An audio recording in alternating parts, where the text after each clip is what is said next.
Hi friends, hi everyone, welcome to our channel BA Civil Engineer.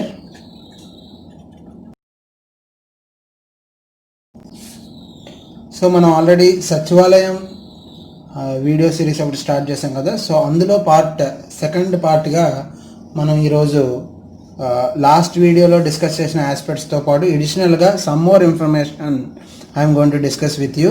అందులో మెయిన్గా last వీక్లో మనం రెయిన్ఫోర్స్మెంట్ డీటెయిల్స్ ఒకటి డిస్కస్ చేయలేదు. మెయిన్గా ఫుటింగ్స్ కానివ్వండి, లేకపోతే పెడస్ట్రల్ కానివ్వండి, ఆర్ కాలమ్స్ కానివ్వండి, ఫుటింగ్స్, కాలమ్స్, పెడస్ట్రల్, ఈ మూడిట్ల గురించి రీఇన్ఫోర్స్మెంట్ డీటెయిల్స్ కూడా డిస్కస్ చేయాలని అనుకున్నాం. అయితే టైం ల్యాబ్స్ వల్ల మనకి వీడియో లెంత్ ఇంక్రీజ్ అవుతున్న కారణంగా అక్కడ అది చెప్పడం జరగలేదు. అయితే ఈ వీడియోలో మీకు ఆ డీటెయిల్స్ అన్నీ కూడా డిస్కస్ చేయబోతున్నాను. So firstly size of the footings మనం తీసుకున్నట్లయితే, ఫుటింగ్స్కి వచ్చినప్పుడు మనకి 3 టైప్స్ ఆఫ్ ఫుటింగ్స్ ఇచ్చారు, F1, F2, F3. So F1 వచ్చేసరికి 1350/1350 ఇది. నెక్స్ట్ F2 వచ్చేసరికి 1700/1700. నెక్స్ట్ అలాగే F3 వచ్చేసరికి 2000/2000. ఓకే, సో ఈ విధంగా ఇచ్చారు మనకి. ఇందులో మెయిన్గా రీఇన్ఫోర్స్మెంట్కి వచ్చేసరికి, ఈ ఫుటింగ్స్ యొక్క రీఇన్ఫోర్స్మెంట్కి వచ్చేసరికి, బాటమ్ రీఇన్ఫోర్స్మెంట్కి వచ్చేసరికి అలాంగ్ ద లెంత్ 2 డైరెక్షన్స్లో మనకి ఫుటింగ్ రీఇన్ఫోర్స్మెంట్ అన్నది ఉంటుంది. ఇలాగా ఈ విధంగా ఇదొక డైరెక్షన్ అనుకుంటే, దానికి పెర్పెండిక్యులర్గా సెకండ్ డైరెక్షన్ అంటే అలాంగ్ ద లెంత్ ఒకటి. If this is the length of the footing and if this is the breadth of the footing, along the length reinforcement will be there, along the width reinforcement will be there. So అదే ఇక్కడ చూద్దాం. First of all along the length, ఇది along the width. So along the length ఏ విధంగా ఇచ్చారు, along the width ఏ విధంగా ఇచ్చారు అది చూస్తే మనకి ఫస్ట్ F1 ఫుటింగ్కి వచ్చేసరికి along the length 10 mm dia bars, 10 mm dia bars ఇచ్చారు. అవి కూడా 8 numbers along the length use చేయాలి. అలాగే విడ్త్, అలాంగ్ ద విడ్త్ కూడా 10 mm dia bars 8 numbers use చేయాలి ఇక్కడ కూడా.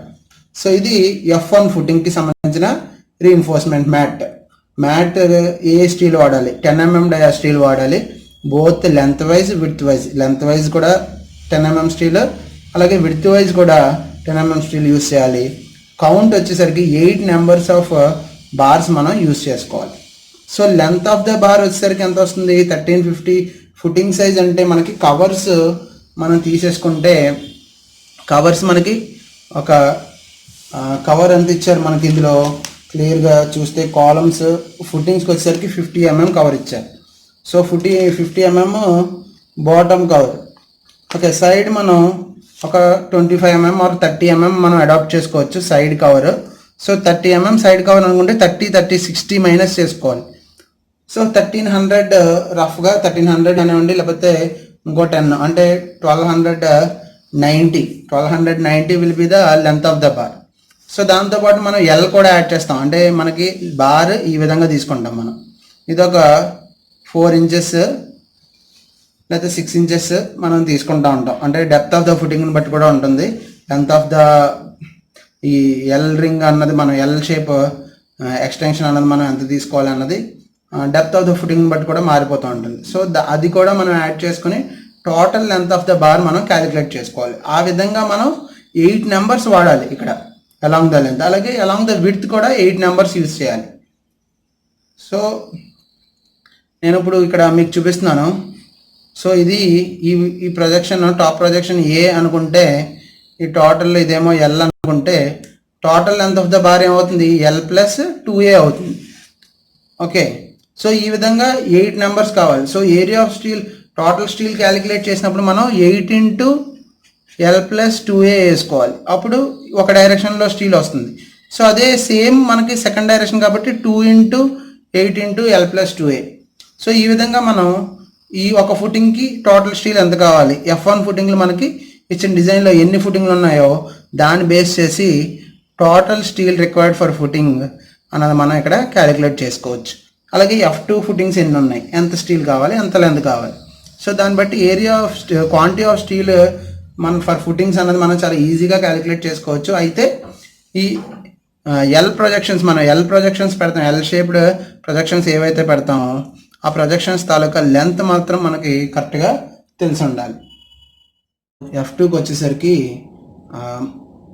1700/1700 కదా, ఇక్కడ స్టీల్ డయామీటర్ కూడా ఇంక్రీజ్ అవుతుంది. 12 mm డయా బార్స్ మనం 10 నెంబర్స్ యూస్ చేయాలి. 10 numbers of 12 mm dia bars along the length. అలాగే 12 numbers of 12 mm dia bars 10 numbers in along the width. అంటే లెంత్ డైరెక్షన్లో 10 నెంబర్స్ 12 mm బార్స్ వాడాలి. అలాగే విడ్త్ డైరెక్షన్లో కూడా 10 నెంబర్స్ 12 mm బార్స్ మనం యూస్ చేసి ఈ ఫుటింగ్ రీఇన్ఫోర్స్మెంట్ అనేది ప్రిపేర్ చేసుకోవాలి. నెక్స్ట్ F3 వచ్చేసరికి ఇంకా పెద్ద సైజు 2000/2000. సో ఇందులో కూడా మనకి 12 mm డయా బార్స్ యూస్ చేయాలి. ఎక్స్ డైరెక్షన్లో 12, వై డైరెక్షన్ అంటే along the length 12, along the width కూడా 12 mm డయా బార్స్. నెంబర్స్ ఇంక్రీజ్ అవుతున్నాయి, 13 నెంబర్స్, ఎందుకంటే లెంత్ ఇంక్రీజ్ అవుతుంది కాబట్టి 13 numbers of 12 mm dia bars మనం లెంత్ డైరెక్షన్లో, అలాగే విడ్త్ డైరెక్షన్లో కూడా 13 numbers of 12 mm dia bars మనం ప్రొవైడ్ చేయాలి. సో ఇది ఫుటింగ్ యొక్క రీఇన్ఫోర్స్మెంట్ డీటెయిల్స్. నెక్స్ట్ పెడస్టల్కి వచ్చేసరికి ఏంటి, pedestal size of the pedestal వచ్చేసరికి 450/450/450. ఇది ఫర్ ఎవ్రీ కాలం 230/380 mm ఉన్న కాలం ప్రతిదానికి కూడా మనకి ఇచ్చిన పెడస్టల్ సైజు 450/450/450. మన కాలం సైజ్ వచ్చేసరికి 2 డిఫరెంట్ కాలమ్స్ అని చెప్పుకున్నాం ముందు, C1 C2 అని. అయితే ఈ రెండిట్లో కూడా స్టీల్ చేంజ్ అవుతుంది కానీ డైమెన్షన్స్ అయితే సేమ్. స్టీల్ అయితే చేంజ్ అవుతుంది కానీ లైట్గా C1కి C2కి వచ్చేసరికి స్టీల్ క్వాంటిటీ చేంజ్ అవుతుంది కానీ మనకి ఇక్కడ ఇదైతే చేంజ్ అవ్వట్లేదు. మెయిన్గా డైమెన్షన్స్ అయితే చేంజ్ అవ్వట్లేదు. రెండింటికి కూడా ఒకటే డైమెన్షన్ 230/380 mm. కాబట్టి దానికి వాడే పెడస్టల్ అన్నిటికీ కూడా సేమ్ డైమెన్షన్ మనకి. సో ఈ 440, 440, 450, 450, 450 అంటే లెంత్, విడ్త్, హైట్ 3 కూడా ఇచ్చారు. 3 కూడా సేమ్ డైమెన్షన్ 450, అలాగే లెంత్ 450, విడ్త్ కూడా 450 mm, అన్నీ కూడా mmలోనే. 450 mm/450 mm is the pedestal size. So ఇందులో పెడస్టల్లో వచ్చేసరికి డైమెన్షన్స్ మనకి రీఇన్ఫోర్స్మెంట్ ఏమి ఇచ్చారు అంటే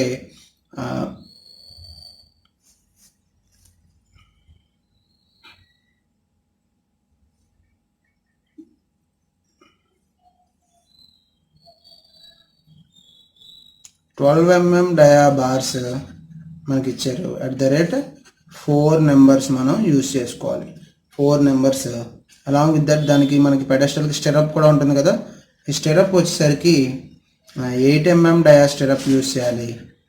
at 200 centre to centre, 200 centre to centre, 200 mm అంటే 8 inches మనకి యావరేజ్గా వస్తుంది. సో 8 inches స్పేసింగ్లో మనం స్టెరప్స్ అనేది ప్రొవైడ్ చేయాలి out of 450. So 12 mm dia bars 4 numbers అంటే 4 కార్నర్స్ మనకి 4 Z బార్స్ వస్తాయి. సో ఈ విధంగా వస్తాయి. ఈ విధంగా వచ్చినట్ల మీద మనకి స్టెరప్స్ అన్నవి రావడం జరుగుతుంది. స్టెరప్స్ వచ్చేసరికి రింగ్స్ వస్తాయి కదా, ఇక్కడ వేరే కలర్లో చూపిస్తున్నాను రింగ్స్. ఈ విధంగా మనకి స్టెరప్స్ అన్నవి వస్తాయి. ఇవి Z బార్స్, పెడస్టల్కి వచ్చే మెయిన్ రీఇన్ఫోర్స్మెంట్ బార్స్. సో అవి మనం 12 mm డయా బార్స్ పెట్టుకోవాలి, 4 నెంబర్స్ ప్రొవైడ్ చేయాలి. నెక్స్ట్ కాలమ్స్కి వచ్చేసరికి మనకి మెయిన్గా 2 టైప్స్ ఆఫ్ స్టీల్ ఇచ్చారు కాలమ్స్లో. డైమెన్షన్స్ అయితే సేమ్, ఒకటే డైమెన్షన్ ఇచ్చారు. 230/380 mm is the dimension of the column. So ఇది మనం వాడాల్సిన కాలమ్ సైజ్. అయితే ఈ కాలంలో మనకి స్టీల్ వచ్చేసరికి రీఇన్ఫోర్స్మెంట్ వచ్చేసరికి C1 C2 అని డివైడ్ చేశారు. C1 ఏంటి అంటే 12 mm dia bars, 12 mm dia bars, 8 numbers, 8 numbers of 12 mm dia bars మనం ప్రొవైడ్ చేయాలి. C2లో వచ్చేసరికి 4 నెంబర్స్ ఇక్కడ రాస్తున్నాను.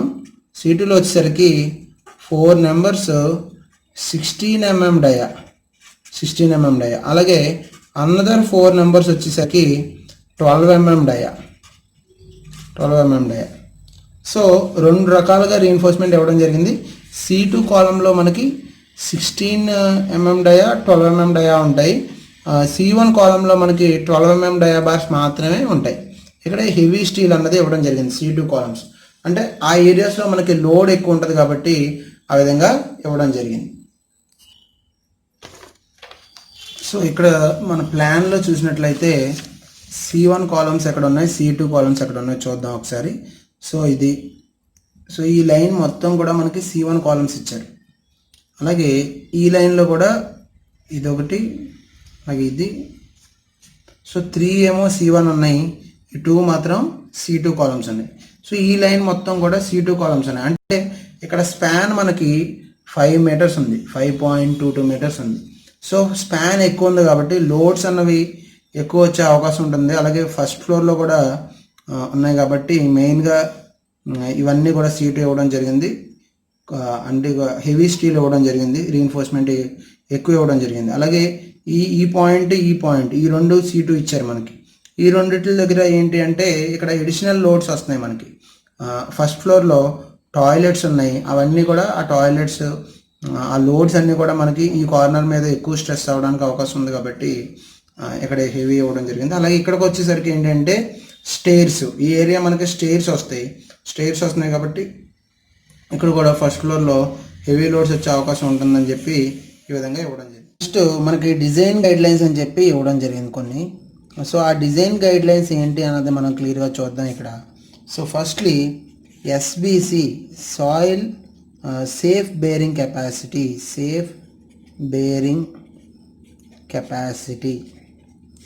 సో సాయిల్ యొక్క SBC, so this is very important. So ఈ సేఫ్ బేరింగ్ కెపాసిటీ అన్నది మనకి సాయిల్ టెస్ట్, మనం ఫీల్డ్లో చేసే సాయిల్ టెస్ట్ ఆధారంగా ఇవ్వడం జరుగుతుంది. సో ఏ టెస్ట్ చేస్తాం, SPT స్టాండర్డ్ పెనిట్రేషన్ టెస్ట్ అని చెప్పి చేస్తాం. సో దీని ద్వారా మనకి అన్డిస్టర్బ్డ్ శాంపిల్ అన్నది క్యాలిక్యులేట్ అవుతుంది, కలెక్ట్ అవుతుంది. అలాగే N వాల్యూ అన్నది వస్తుంది. సో ఈ N వాల్యూ బేస్ చేసుకుని, అలాగే C అండ్ 5 వాల్యూస్ మనకి ఈ అన్డిస్టర్బ్డ్ శాంపిల్ ద్వారా మనం షియర్ టెస్ట్ చేసి C అండ్ 5 వాల్యూస్ క్యాలిక్యులేట్ చేస్తాం. కొహెజన్, యాంగిల్ ఆఫ్ ఫ్రిక్షన్. సో ఈ 2 వాల్యూస్ కూడా ఫైండ్ అవుట్ చేయడం వల్ల మనకి దాన్ని బట్టి మనం safe bearing capacity of soil అనేది ఐడెంటిఫై చేయొచ్చు. సో మనకి ఇక్కడ డిజైన్ గైడ్ లైన్స్లో మనకి మేజర్గా ఇచ్చింది ఏంటంటే మనకి design whether the soil is having, design అన్నది మనకి సేఫ్ బేరింగ్ కెపాసిటీ ఆధారంగా ఇచ్చారు. లెస్ దాన్ 75 kN/m² ఇచ్చారు. అలాగే 100 kN/m² ఇచ్చారు, 150 kN/m² ఇచ్చారు, అలాగే 200 kN/m² ఇచ్చారు. సో ఇవన్నీ కూడా మనకి SBC వాల్యూస్. సో మన సైట్లో, మనకిచ్చిన సైట్ లొకేషన్లో what is the SBC value, ఇది మనకి బిగ్ క్వశ్చన్ మార్క్. ఈ వాల్యూ మనం సాయిల్ టెస్ట్ ఆధారంగా మాత్రమే మనం చేయగలం. సో ఈ సాయిల్ టెస్ట్ జరిగిందా లేదా, జరిగితే what is the site SBC, ఆ SBC ఎంత వచ్చింది, వెదర్ ఇట్ ఈస్ 100 వచ్చిందా, 100 to 150 వచ్చిందా, లేకపోతే 150 వచ్చిందా, మోర్ దాన్ 150 వచ్చిందా, 200 వచ్చిందా, లేకపోతే మోర్ దాన్ 200 వచ్చిందా, లేకపోతే లెస్ దాన్ 75 వచ్చిందా. So what is the SBC value, ఎంత వాల్యూ వచ్చింది, దాని ఆధారంగా మనం డిజైన్ అన్నది చూస్ చేసుకోవాలి. మనకి ఈ 4 SBC వాల్యూస్కి మనకి 4 డిజైన్స్ ఇచ్చారు. డిజైన్స్లో మోడిఫికేషన్స్ అంటే మెయిన్గా డైమెన్షన్స్ చేంజ్ అవ్వవు, అయితే స్టీల్ రీఎన్ఫోర్స్మెంట్ ఏదైతే ఉంటుందో అది మోడిఫై అవుతుంది. ఒక్కొక్క డిజైన్కి ఒక్కొక్క విధంగా ఈ స్టీల్ రీఎన్ఫోర్స్మెంట్ అన్నది ఉంటుంది కాబట్టి మనం డెఫినెట్లీ మన సైట్ యొక్క SBCని బేస్ చేసి మనం డిజైన్ అన్నది సెలెక్ట్ చేసుకోవాలి. ఓకే, సో నెక్స్ట్ స్టెప్ వచ్చేసరికి VRCC, వైబ్రేటెడ్ రీఎన్ఫోర్స్డ్ కాంక్రీట్. ఈ వైబ్రేటెడ్ రీఎన్ఫోర్స్డ్ కాంక్రీట్ మనం యూజ్ చేస్తాం. సో మన కాలమ్స్ కానివ్వండి, ఫుటింగ్స్, పెడెస్టల్, కాలమ్స్, అలాగే స్లాబ్, బీమ్స్, ఇవన్నిటికి కూడా మనం వైబ్రేటెడ్ రీఇన్ఫోర్స్డ్ కాంక్రీట్ మాత్రమే యూజ్ చేస్తాం. సో నెక్స్ట్ యూజ్ చేయాలి వైబ్రేషన్ అన్నది కంపల్సరీ మనం ప్రొవైడ్ చేయాలి, వైబ్రేషన్ అన్నది ఉండాలి కంపల్సరీ. థర్డ్ పాయింట్ వచ్చేసరికి మనకి మెయిన్గా ఇచ్చిన అనదర్ ఇంపార్టెంట్ థింగ్ ఏంటంటే గ్రేడ్ ఆఫ్ కాంక్రీట్. ఎంత గ్రేడ్ కాంక్రీట్ మనం అడాప్ట్ చేయాలి. సో ఇక్కడ మనకి సచివాలయం బిల్డింగ్స్కి అన్నిటికీ కూడా M30 ఇవ్వడం జరిగింది. So what is this M and what is this 30 అంటే గ్రేడ్ డెసిగ్నేషన్ మనం ఇలాగా రిప్రజెంట్ చేస్తాం. M30 grade concrete. So M అంటే మిక్స్ ప్రపోర్షన్, అలాగే 30 అంటే characteristic compressive strength. So after 28 days of continuous curing, 28 days వాటర్లో మనం క్యూర్ చేసిన తర్వాత వచ్చే క్యారెక్టరిస్టిక్ కంప్రెసివ్ స్ట్రెంగ్త్ని మనం ఇక్కడ రిప్రజెంట్ చేస్తాం. ఆ మిక్స్కి ఎంత స్ట్రెంత్ వచ్చిందో that will be represented here. So ఇప్పుడు ఇక్కడ M30 మిక్స్ అంటే మనకి క్యారెక్టరిస్టిక్ కంప్రెసివ్ స్ట్రెంత్ అన్నది 30 రావాలి, మినిమం 30 కన్నా తక్కువ రాకూడదు. సో ఈ విధంగా మనం మిక్స్ డిజైన్ అన్నది చూసుకుంటాం. అయితే ఇక్కడ M30కి మనకి డైరెక్ట్ మిక్స్ అన్నది ఉండదు. M25 వరకు మనకి IS 456లో మిక్స్ ప్రపోర్షన్స్ ఇచ్చుంటారు, అవి యూజ్ చేసుకోవచ్చు. అయితే ఇక్కడ M30 కాబట్టి దీనికి మనం మిక్స్ డిజైన్ ఉంటుంది. మిక్స్ డిజైన్ ఆధారంగా మనం ప్రపోర్షన్స్ అన్నవి మనం తీసుకోవాలి. ఓకే, సో అది M30 గ్రేడ్ కాంక్రీట్. నెక్స్ట్ ఈ M30 గ్రేడ్ కాంక్రీట్ ఏమేం కాంపోనెంట్స్కి మెయిన్గా అంటే ఫుటింగ్స్కి, అలాగే దాని తర్వాత పెడెస్టల్ తర్వాత కాలమ్స్ తర్వాత బీమ్స్ తర్వాత స్లాబ్స్. మెయిన్ కాంపోనెంట్స్ అన్నిటికీ కూడా మనం M30 గ్రేడ్ కాంక్రీట్ వాడాలి. That is the specification given here. So compulsory మనం M30 వాడేలాగా మనం చూసుకోవాలి. That is our responsibility. Next steel reinforcement వచ్చేసరికి FE 500. So this is the designation or specification for steel quality. FE 500 steel, FE HYSD bars మాత్రమే మనం 500 steel HYSD bars మాత్రమే మనం use చేయాలి. నెక్స్ట్ కాంక్రీట్లో వైబ్రేటెడ్ కాంక్రీట్ మనం యూస్ చేసుకోవాలి. Vibration is very important. Fifth point, vibration of concrete. So what is the advantage with vibration of concrete అంటే మనకి 2 advantages ఉన్నాయి. మ్యాక్సిమం డెన్సిటీ, మనకి డెన్సిటీ వస్తే కాంపాక్ట్ బాడీ అన్నది ఫామ్ అవుతుంది. సో మ్యాక్సిమం డెన్సిటీ అన్నది అచీవ్ చేయాలంటే vibration of concrete is very much essential. Next another one వచ్చేసరికి కాంపాక్షన్ కూడా చాలా ఇంపార్టెంట్. సో ఈ కాంపాక్షన్ కూడా మనకి బాగా జరుగుతుంది because of this vibration. So ఎప్పుడైతే వైబ్రేషన్ చేసామో కాంపాక్షన్ ఎప్పుడైతే ఇంక్రీజ్ అవుతుందో, కాంపాక్షన్ బాగా జరిగితే స్ట్రెంగ్త్ ఆఫ్ కాంక్రీట్ అన్నది కూడా ఇంక్రీజ్ అవుతుంది. So definitely vibration is very much important to attain more strength. Maximum dry density కూడా అటైన్ అవ్వడానికి వైబ్రేషన్ ఆఫ్ కాంక్రీట్ అనేది వెరీ హెల్ప్ఫుల్. నెక్స్ట్ ఇంకోటి ఏంటంటే another drawback with vibration of concrete అంటే vibration of concrete చేసినప్పుడు మనం మిక్స్లో వేసే వాటర్ సిమెంట్ రేషియో అన్నది చాలా ఇంపార్టెంట్. వాటర్ కంటెంట్ మనం ఎంత అడాప్ట్ చేస్తాం. జనరల్గా వాటర్ సిమెంట్ రేషియో 0.4 నుంచి 0.6 మనకి ఉంటుంది. సో ఈ రేంజ్లో మనం కరెక్ట్గా తీసుకోవాలి. ఎందుకంటే వాటర్ యాడ్ చేసిన తర్వాత మనకి లేబర్ అంతా ఏం చేస్తూ ఉంటారు, వర్కబిలిటీ కోసం అని చెప్పి, కాంక్రీట్ యొక్క వర్కబిలిటీ కోసం అని చెప్పి more water will be added. More water add చేస్తూ ఉంటారు. మోర్ వాటర్ యాడ్ చేస్తే ఏమవుతుంది, ఎప్పుడైతే వాటర్ ఎక్కువ యాడ్ అయిందో, వైబ్రేషన్ ఎప్పుడైతే ఇచ్చామో, వైబ్రేషన్ ఇవ్వగానే మనకి 2 ప్రాబ్లమ్స్ వస్తాయి. First one bleeding of water, second one segregation. So ఈ 2 ప్రాబ్లమ్స్ వస్తాయి. వాట్ ఈస్ దిస్ బ్లీడింగ్ అంటే మనకి వాటర్ అంతా కూడా టాప్ సర్ఫేస్లోకి రీచ్ అయిపోతుంది. ఇదంతా కూడా సాలిడ్, పైన వాటర్ అన్నది మనకి కలెక్ట్ అయిపోతుంది. సో పైకి ఎక్కువ వాటర్ వచ్చేస్తుంది స్లర్రీ రూపంలో. సో వాటర్ అన్నది పైకి వచ్చేస్తే కింద కావాల్సిన వాటర్ ఉండదు కాబట్టి స్ట్రెంగ్త్ అన్నది తగ్గిపోతుంది. So bleeding is one major problem. Second one segregation అంటే ఏంటి, హెవియర్ పార్టికల్స్ అన్నీ కూడా బాటమ్కి వచ్చేస్తాయి వైబ్రేషన్ ఎక్కువైపోవడం వల్ల, అలాగే వాటర్ కంటెంట్ ఎక్కువైపోవడం వల్ల, ఇంప్రాపర్ కాంపాక్షన్ వల్ల మనకి ఈ ప్రాబ్లం అన్నది వస్తుంది. నెక్స్ట్ శాండ్ పార్టికల్స్ మధ్యన పైన సిమెంట్ పార్టికల్స్ పైన వాటర్. ఈ విధంగా మనకి అరేంజ్మెంట్ అన్నది మారిపోతుంది. అంటే ఒక మ్యాట్రిక్స్ లాగా ఉండాల్సింది మ్యాట్రిక్స్ లాగా ఉండకుండా మనకి ఈ విధంగా ఫామ్ అయిపోతుంది. అలా ఫామ్ అయితే దాన్ని మనం ఏమంటాం అంటే సెగ్రిగేషన్ అంటాం, లేకపోతే హనీ కూమ్స్ అని కూడా అంటాం. హనీ కూమ్స్ అని చెప్పి అంటారు జనరల్గా. సో ఈ హనీ కూమ్స్ అన్నవి ఫామ్ అవుతాయి. బిగ్గర్ సైజ్ అగ్రిగేట్ అంతా కిందకు వచ్చేసి గ్యాప్స్ లాగా వచ్చేసి హనీ కూమ్ అన్నది ఫామ్ అవుతుంది. అలాగే సెగ్రిగేషన్ కూడా జరుగుతుంది. సో ఈ రెండింటిని ఓవర్కమ్ చేయాలంటే minimum required water cement ratio minimum, excess water లేకుండా కరెక్ట్గా మనం అడాప్ట్ చేసుకోవాలి. అలాగే ప్రాపర్గా వైబ్రేషన్ అనేది మనం చేసుకోవాలి. సో ఇవి చేసినప్పుడు గుడ్ క్వాలిటీ ఆఫ్ కాంక్రీట్ అన్నది రావడానికి ఎక్కువ అవకాశం ఉంటుంది.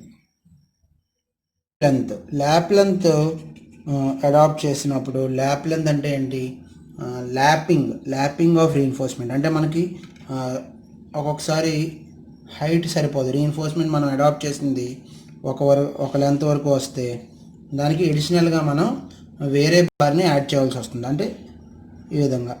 సో ఇప్పుడు ఇది ఫుటింగ్లోంచి వచ్చిన రీఎన్ఫోర్స్మెంట్. ఓకే,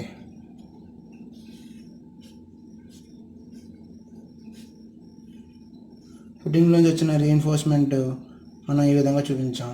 సో ఇప్పుడు ఇక్కడ ఎడిషనల్గా మనం ఒక ల్యాప్ అన్నది ఇవ్వడం జరిగింది. ఈ రీఎన్ఫోర్స్మెంట్ ఇక్కడితో ఎండ్ అయిపోయింది కాబట్టి లెంత్ ఇంకా ఎక్కువ రావాలి కాబట్టి మనం ఎడిషనల్గా రీఎన్ఫోర్స్మెంట్ ఇచ్చాం. సో ఈ లెంత్ని మనం ఏమంటాం అంటే ల్యాప్ లెంత్ అని చెప్పి అంటాం.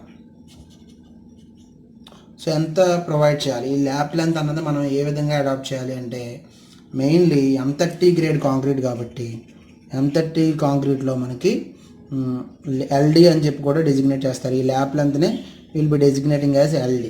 So LD values 46 times diameter of the bar for tension రీఎన్ఫోర్స్మెంట్కి 46 టైమ్స్ డయామీటర్ ఉండాలి. అలాగే 37 times diameter for compression reinforcement. So అయితే what is this tension reinforcement and what is this compression reinforcement?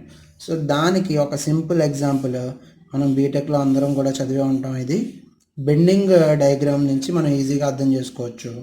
Tension ఎక్కడ వస్తుంది, compression ఎక్కడ వస్తుంది. So మెయిన్గా ఇందులో చూసినట్లయితే మనకి when load is acting on the top, ఇలాగ సింప్లీ సపోర్టెడ్ బీమ్ ఒకటి తీసుకుంటే when load is acting on the టాప్లో యాక్ట్ చేసినప్పుడు దాని యొక్క బెండింగ్ ప్రొఫైల్ మనకి ఈ విధంగా వస్తుంది. Okay, so this is the bending profile. So ఈ విధంగా బెండింగ్ ప్రొఫైల్ వస్తుంది కాబట్టి ఇక్కడ చూసినట్లయితే ఇక్కడున్న ఈ టాప్ ఫైబర్లో ఉన్న పార్టికల్స్ అన్నీ కూడా మనకి స్ట్రెచ్చింగ్ అన్నది అవుట్వర్డ్ డైరెక్షన్లో జరుగుతుంది. ఇలా బెండింగ్ జరిగినప్పుడు ఈ అవుట్వర్డ్ డైరెక్షన్లో స్ట్రెచ్చింగ్ అన్నది మనకి జరుగుతుంది. అంటే అవుట్వర్డ్ స్ట్రెచ్చింగ్ అంటే దాని మీనింగ్ ఏంటి, ఎలాంగేషన్ జరుగుతుంది. ఎలాంగేషన్ అంటే nothing but tension. Okay, next బాటంలోకి వచ్చేసరికి బాటంలో కంప్రెషన్ అన్నది జరుగుతుంది. ఈ జోన్లో ఉన్న పార్టికల్స్ అన్నీ కూడా మనకి కంప్రెషన్లో ఉంటాయి, కంప్రెస్ అవుతాయి కాబట్టి it is what we call compression zone. It is called elongation zone అంటే నథింగ్ బట్ టెన్షన్ జోన్ అన్నమాట. కంప్రెషన్ జోన్నే మనం కంప్రెషన్ జోన్ అని చెప్పి అంటాం. సో మన రీఎన్ఫోర్స్మెంట్, ఐరన్ రీఎన్ఫోర్స్మెంట్ మనం ఎక్కడ ప్రొవైడ్ చేస్తున్నాం దాన్ని బట్టి టెన్షన్ జోన్లో ప్రొవైడ్ చేస్తే అది టెన్షన్ రీఎన్ఫోర్స్మెంట్ అవుతుంది. మనం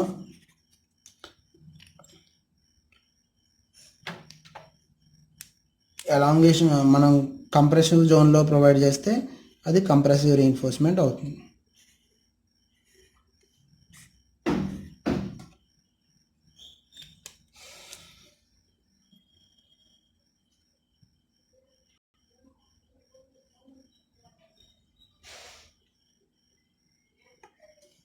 ఈ విధంగా ఇచ్చారనుకోండి. ఇప్పుడు ఇక్కడ ఏంటి, ఇదేమో టెన్షన్ జోన్, ఇది టెన్షన్ రీఎన్ఫోర్స్మెంట్, ఇదేంటి కంప్రెషన్ రీఎన్ఫోర్స్మెంట్. ఓకే, సో ఇప్పుడు ఇక్కడ చూడండి, టెన్షన్ రీఎన్ఫోర్స్మెంట్లోకి వచ్చేసరికి 46D ఉండాలి. అంటే ఇదే కదా టెన్షన్ రీఎన్ఫోర్స్మెంట్. సో ఇక్కడ కనుక మనం ల్యాప్ వేస్తే 46 టైమ్స్ ద డయామీటర్. అంటే ఇప్పుడు ఒక 10 mm బార్ ఉందనుకోండి, 10 mm డయా బార్ కనుక మనం యూజ్ చేస్తే 46 × 10 అంటే 460 mm is the LD value. Okay, ఇది ఇక్కడ టెన్షన్ జోన్లో, అంటే ఇక్కడ ఇది టెన్షన్ జోన్. ఇక్కడ కనుక మనం ల్యాప్ వేయాలంటే 460 mm ప్రొవైడ్ చేయాలి. ఇక్కడ కనుక మనం ల్యాప్ వేయాలంటే ఇది కంప్రెషన్ జోన్. సో కంప్రెషన్ జోన్లో వచ్చేసరికి 37 × 10 అంటే 370 mm is the LD value. So compression జోన్లో 370 mm ప్రొవైడ్ చేయాలి 10 mm బార్స్ అయితే. అలాగే ఎలాంగేషన్ జోన్లో అంటే టెన్షన్ జోన్లో మనకి 460 mm ప్రొవైడ్ చేయాలి. ఓకే, సో ఇది ల్యాప్ లెంత్ గురించి. ఇదే విధంగా కాలమ్స్లోకి వచ్చేసరికి ఏమవుతుంది, కాలమ్స్లో వచ్చి లోడ్ అంతా కూడా ఎప్పుడు కూడా ఈ విధంగా ఉంటుంది. అంటే టెన్షన్ జోన్ కన్నా కంప్రెషన్ జోన్ ఎక్కువ ఉంటుంది, కంప్రెషన్ ఎక్కువ ఉంటుంది కాలమ్స్లో. కాబట్టి కంప్రెషన్ అంటే ఏంటి, 37D మనం ఇక్కడ అడాప్ట్ చేసుకోవాలి. ఈ విధంగా 37 × diameter of the bar, 10 mm కానివ్వండి, లేకపోతే 37 × 12 mm అయితే 12, లేకపోతే 8 mm అయితే 37 × 8. ఈ విధంగా మనం క్యాలిక్యులేట్ చేసుకుని ఆ ల్యాప్ లెంత్ మనం ప్రొవైడ్ చేసుకోవాలి కాలమ్స్లో. అలాగే బీమ్స్లో లేకపోతే స్లాబ్లో బీమ్లో సేమ్ ఇదే విధంగా ఉంటుంది. బాటంలో కంప్రెషన్ జోన్, టాప్లో టెన్షన్ జోన్. టాప్లో వచ్చి స్టీల్ ఏదైనా, ఇక్కడ వచ్చి స్టీల్, కొన్నిసార్లు ఇలా కూడా ఉంటుంది స్టీల్. సో ఇది కూడా టెన్షన్ జోనే. ఇందులో ఎక్కడైనా సరే ల్యాప్ వేయాలి అంటే టెన్షన్ జోన్ ఎంత మనకి, టెన్షన్ జోన్ 46D అంటే 460 అయితే 46 × డయామీటర్ ఆఫ్ దట్ బార్. ఆ విధంగా మనం క్యాలిక్యులేట్ చేసుకుని ల్యాప్ అన్నది ప్రొవైడ్ చేయాలి. సో ఇది ల్యాప్ లెంత్ గురించి. నెక్స్ట్ ఇంకొక ఇంపార్టెంట్ స్పెసిఫికేషన్ కూడా ఉంది. అది ఏంటి అంటే not more then 50%, not more then should not be more then 50% column reinforcement shall be lapped. అంటే at a time more than 50% of the column reinforcement shall not be lapped. అందుకని ఎక్కువ ఉంటే 50% కన్నా ఎక్కువ మనం ల్యాపింగ్ అన్నది చేయకూడదు. Not more then 50% of column reinforcement shall be lapped. అంటే మనకి ఇలా తీసుకోండి, ఇప్పుడు ఇదే కాలమ్ అనుకుంటే మనకి ఒక 3 బార్స్ ఈ విధంగా ఈ పక్కన ఒక 3 బార్స్ ఉన్నాయి, అంటే 6 బార్స్ ఉన్నాయి. అవుట్ ఆఫ్ 6 మనం 3 కన్నా ఎక్కువ, నాట్ మోర్ దెన్ 3 అన్నారు కాబట్టి 3 కన్నా ఎక్కువ బార్స్కి ల్యాప్ అన్నది ఒక చోట, అంటే ఈ ప్లేస్లో మనం 3 బార్స్ కన్నా ఎక్కువ ప్రొవైడ్ చేయకూడదు. ఫర్ ఎగ్జాంపుల్ ఇక్కడ వచ్చింది అనుకోండి, ఇక్కడైతే ఓన్లీ 3 బార్స్కే చేయాలి, మిగతా 3 బార్స్కి పైన ఎక్కడో చేసుకోవాలి. సేమ్ లొకేషన్లో 3 బార్స్ కన్నా ఎక్కువ, అంటే 6 ఉంటాయి, 8 ఉంటే 4 బార్స్ కన్నా ఎక్కువ ల్యాపింగ్ రాకూడదు. ఆ విధంగా మనం చూసుకోవాలి ల్యాప్ లెంత్ కూడా. ల్యాప్ లెంత్ గురించి అర్థమైంది కదా.